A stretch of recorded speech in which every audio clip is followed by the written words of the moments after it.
crois. Simplement, je sais que moi, je viens de tout, il n'y a pas de problème de ça. De toute façon, 100%. C'est pas évident maintenant, la question posée dans l'enfant.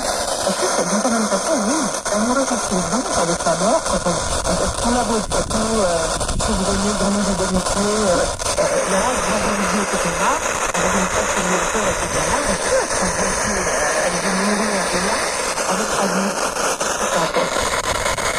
C'est vrai qu'on va faire l'idée de mourir parce qu'on a peur de ce qui c'est vrai que ça nous réconcilie avec la mort dans la mesure où on traverse ces expériences, on a la certitude, franchement, tous ceux qui l'ont vécu le disent et qui n'en viennent jamais dessus, il y a une vie après la mort. Et que cette vie est extraordinaire.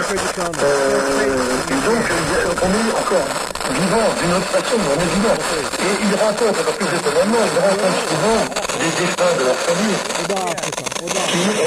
n'avaient peut-être pas connu très longtemps. Moi, je me souviens d'une jeune femme d'une quarantaine d'années qui, une des premières qui m'a raconté son histoire. Elle avait 5 ans quand sa grand-mère est morte. Et quand elle a fait son expérience, elle a rencontré sa grand-mère. On a un petit peu, mais ma grand-mère a dit, elle était transfigurée. Je lui donnais plus d'âge. Et pourtant, quand elle est morte, elle était âgée. Et c'est elle qui m'a dit qu'elle était aussi ma grand-mère. Donc, ce qui est extraordinaire, c'est que les expérienceurs rencontrent des personnes qui sont avec leur corps, puisque sinon on ne pourrait pas les reconnaître. On ne pourrait pas les reconnaître, ils les rencontrent parfaitement. Donc c'est quand même assez étonnant. Voilà, je pense que ça doit nous réconcilier avec la mort, absolument. C'est ce que je voudrais, moi, c'est que tous nous ayons cette certitude qu'il y a une vie après la vie, et que c'est la suite, c'est le prolongement de notre vie ici actuelle, c'est pas notre vie. Et donc, c'est à préparer dès maintenant, en effet. Et beaucoup d'ailleurs vivent une revue de la vie, on en a parlé tout à l'heure, on voit le film de leur existence passée en un seul coup d'œil.